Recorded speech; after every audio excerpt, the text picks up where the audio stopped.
السلام عليكم ورحمة الله وبركاته. الحمد لله الحمد لله حمدا يوافي نعمه ويكافئ مزيده. يا ربنا لك الحمد كما ينبغي لجلال وجهك ولعظيم سلطانك. سبحانك اللهم لا أحصي ثناء عليك أنت كما أثنيت على نفسك.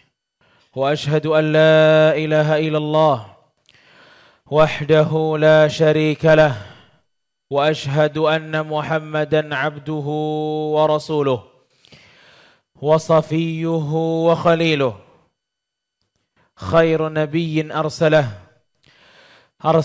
الله إلى عالم كله بشيرا ونذيرا. اللهم صل وسلم وبارك على سيدنا محمد وعلى آل سيدنا محمد صلاة وسلاما دائمين متلازمين إلى يوم الدين. أما بعد فإني أوصيكم ونفسي بتقوى الله، فقد قال الله تعالى: يا أيها الناس اتقوا ربكم الذي خلقكم من نفس واحدة وخلق منها زوجها وبث منهما رجالا كثيرا ونساء واتقوا الله الذي تساءلون به والأرحام إن الله كان عليكم رقيبا. أما بعد, para jamaah kaum muslimin, jamaah Jumat Masjid Al-Fattah yang semoga diberikan keberkahan oleh Allah Azza wa Jal. Dalam setiap pekan satu kali kita sebagai laki-laki berkumpul di masjid untuk melaksanakan sholat Jumat. Dan di dalam satu tahun kurang lebih terdapat 53 Jumat. Yang kalau kita senantiasa hadir, berarti setidaknya dalam satu tahun kita telah menghadiri 53 khutbah dan sholat Jumat. Yang Allah subhanahu wa ta'ala wajibkan kepada laki-laki ini bukan tanpa tujuan. Namun sebagaimana yang kita biasa dengar di dalam setiap khutbah di Jumat-Jumat yang kita lalui, bahwa khatib selalu saja membawakan pesan agar kita senantiasa ingat dan takut kepada Allah Azza wa Jalla. Senantiasa memperbarui keimanan, meningkatkan keimanan, karena itulah tujuan dari sholat Jumat. Namun kadang kita lihat, bertahun-tahun ikut sholat Jumat tapi gak pernah punya perubahan. Bertahun-tahun mendengarkan khutbah Jumat tapi tidak pernah punya perubahan. Tidak lebih baik antara pekan ini dengan pekan depan. Bahkan kadang lebih buruk pekan ini daripada pekan yang kemarin. Banyak di antara jamaah kaum muslimin, dia salat Jumat tapi justru sibuk malah main handphonenya. Padahal Allah hanya meminta satu pekan, satu kali, dan tidak akan lebih dari 30 menit. Allah hanya meminta sebentar untuk kita bisa datang ke masjid, sholat, dengarkan khutbah, dan dengan itu kita telah menggugurkan kewajiban kita dan mendapatkan pahala yang besar di sisi Allah Azza wa Jalla. Namun ada orang-orang yang begitu bakhil kepada Allah. Ada orang yang begitu pelit dengan waktunya, tapi untuk Allah, walaupun di masjid, dia datangnya nanti terakhir. Dia datangnya nanti saat khutbah ini hampir selesai.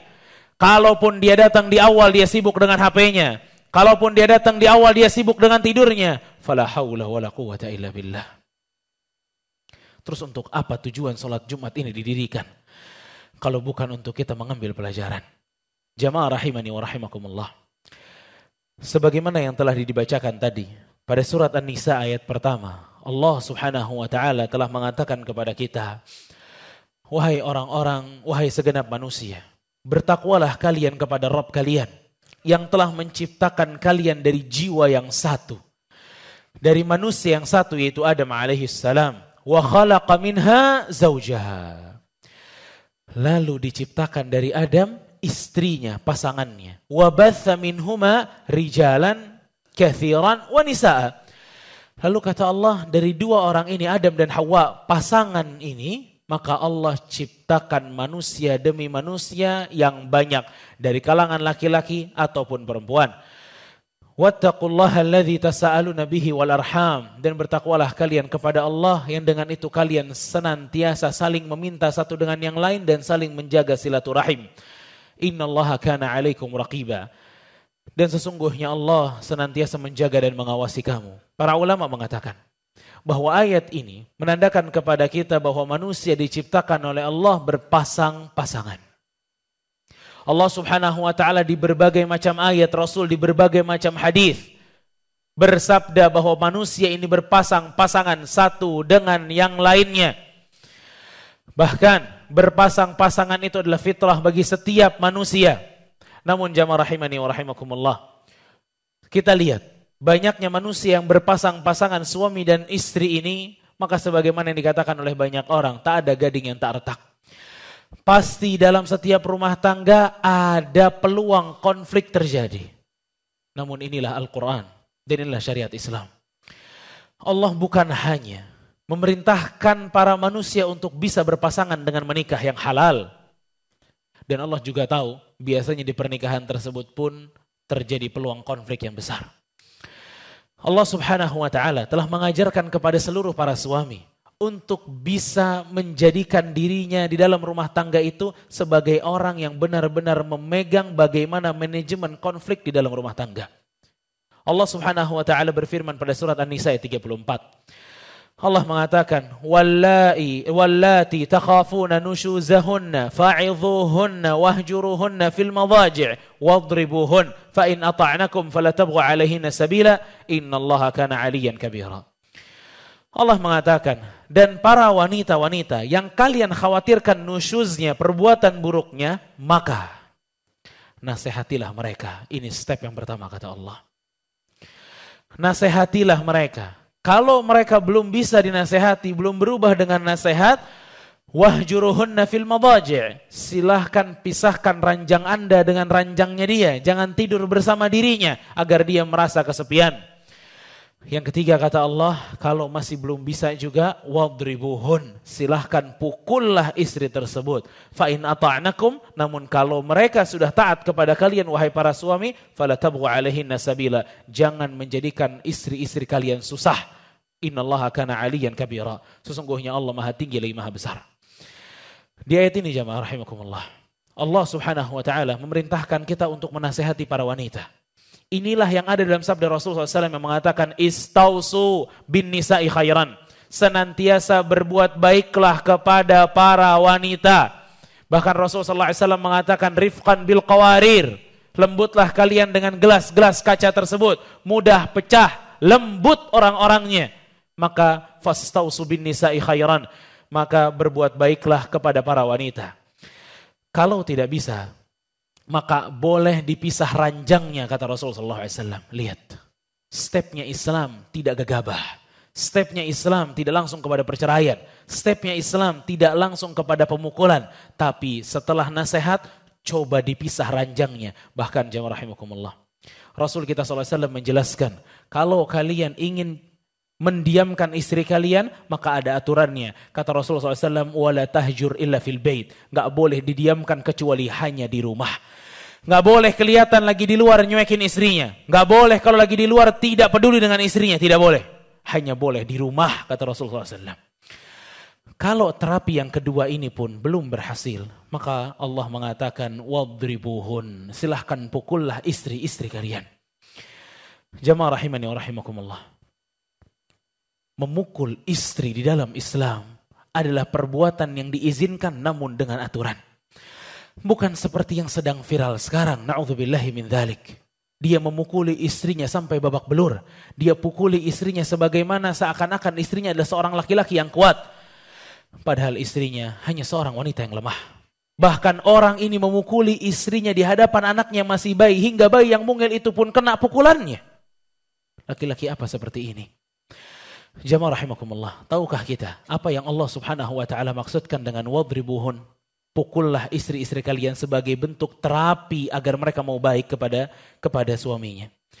Ibnu Abbas menafsirkan wadribuhun, pukullah mereka, kata Ibnu Abbas, bisiwak, cukup pakai siwak. Allahu Akbar. Karena ini bukan pukulan dendam, tapi pukulan adab.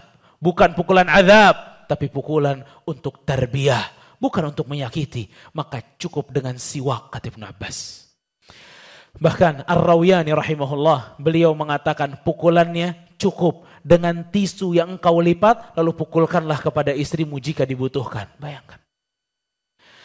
Ternyata lafaz pukul di dalam Al-Quran bukan seperti seseorang laki-laki yang ingin memukul temannya, yang ingin memukul maling, ingin memukul musuhnya. La, ini wanita. Islam memiliki adab yang tinggi kepada para wanita. Bahkan Rasulullah SAW mengatakan, kata Rasul kita yang mulia alaihi salatu wassalam, wala tadrib wajhah, jangan pernah mukul wajahnya. Ini larangan. Ini larangan. Bahkan dalam hadis yang lain Rasulullah SAW mengajarkan dalam masalah memukul, darbun ghairu mubarrih, pukulan yang tidak membekas. Inilah yang akhirnya Ibnu Abbas menafsirkan dengan siwak, yang akhirnya Ar-Rawiyani menafsirkan dengan tisu. Bahkan Ar-Rawiyani dan para salaf yang lainnya mengatakan tidak boleh memukul istri dengan tangannya secara langsung. Tidak juga boleh memukul istri dengan kayu, dengan batu dan yang lainnya, agar semua suami faham bahwa syariat bolehnya memukul istri untuk ta'dib, untuk memberikan adab, bukan untuk menyakiti. Jamaah rahimani wa rahimakumullah. Kita diperintahkan oleh Allah Subhanahu wa taala untuk berbuat baik kepada seluruh wanita, terutama apalagi istri-istri kita, orang-orang yang sangat dekat dengan kita. Allah Subhanahu wa taala berfirman, wa'ashiruhunna bil ma'ruf, dan pergaulilah istri-istri kalian dengan baik. Dalam Sunan Ibnu Majah, Rasul sallallahu alaihi wasallam pernah menyebutkan, kata Rasul sallallahu alaihi wasallam, la tadribunna ima Allah, janganlah kalian para suami memukul para istri, para wanita, tidak boleh, secara mutlak Rasulullah haramkan. Hingga setelah itu Umar bin Khattab datang kepada Rasulullah SAW. Kemudian Umar bin Khattab mengatakan, ya Rasulullah, qad dha'iran nisa ala azwajihin. Ya Rasulullah, perintahmu yang kemarin melarang seluruh suami memukul istrinya, sekarang banyak istri-istri yang kurang ajar sama suaminya.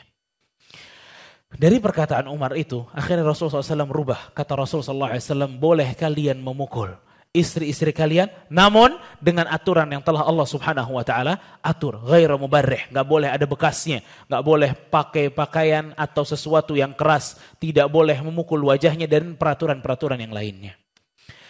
Hingga setelah peraturan itu dikatakan oleh Rasulullah SAW, Rasulullah SAW mengatakan, di pagi hari Rasul mengatakan, laqad tafa al-lailah bi ali Muhammadin 70 imra'atan. Malam tadi di rumah keluarganya Muhammad dipenuhi oleh 70 wanita.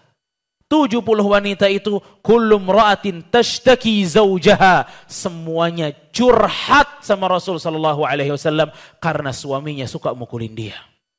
Maka setelah itu Rasulullah SAW mengatakan, fala tajiduna ulaika khiyarahum. Kata Rasulullah SAW, kalian akan dapati bahwa laki-laki yang suka memukul istrinya bukanlah orang terbaik di antara kita. Lihat jemaah, Rasul kita SAW itu menanggapi fenomena pemukulan yang sudah seharusnya dalam syariat. Pemukulan mungkin hanya pakai siwak, hanya pakai tisu. Namun seringnya mereka memukul para istrinya, Rasul mengatakan bukanlah mereka laki-laki yang suka memukuli istrinya orang terbaik di antara kita.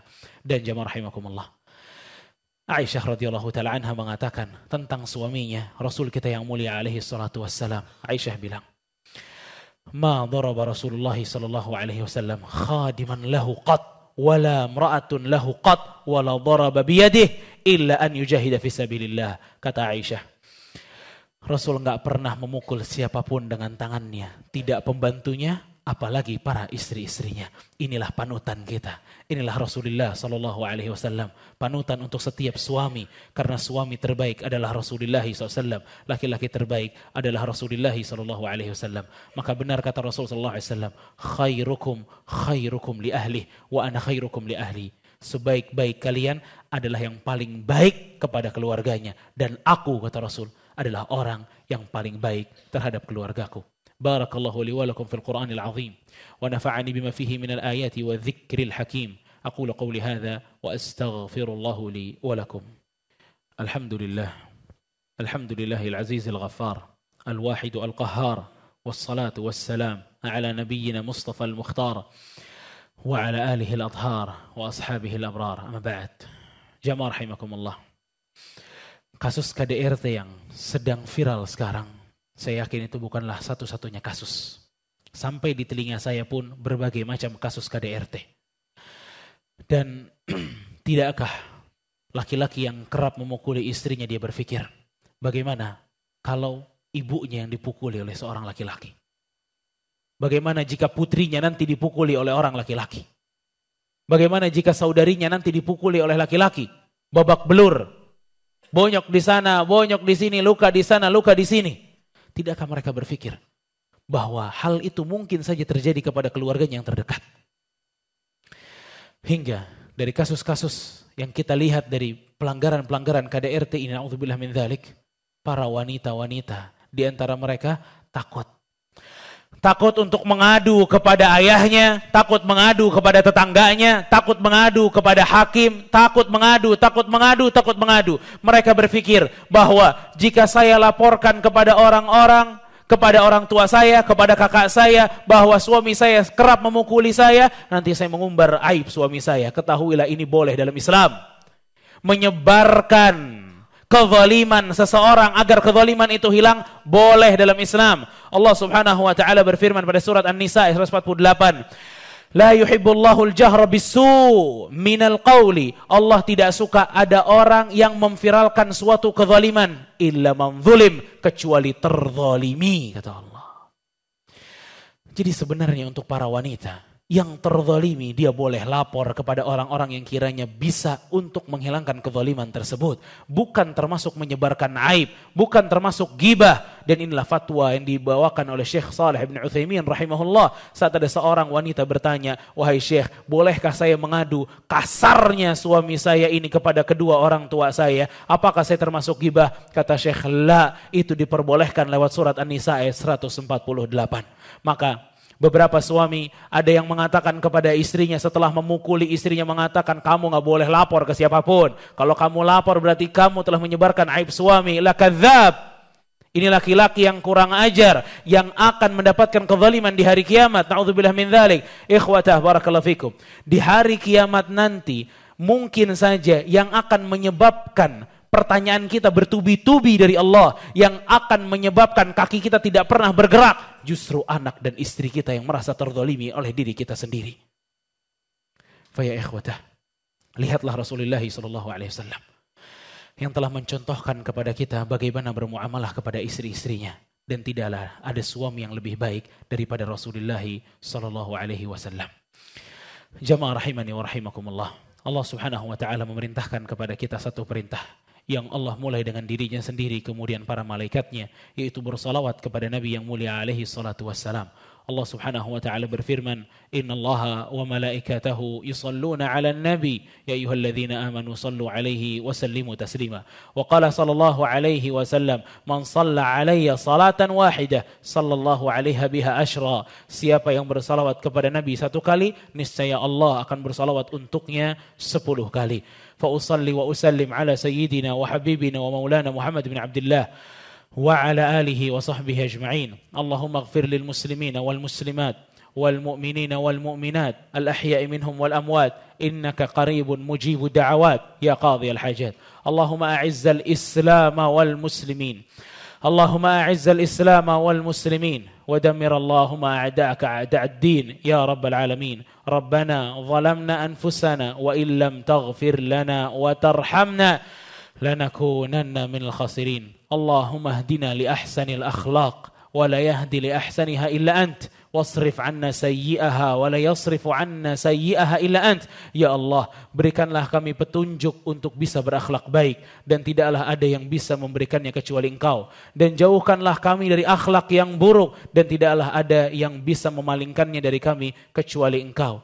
Allahumma Rabbana آتنا في الدنيا حسنة وفي الآخرة حسنة وقنا عذاب النار. وصلى الله على نبينا محمد وعلى آله وصحبه أجمعين وآخر دعوانا عن الحمد لله رب العالمين.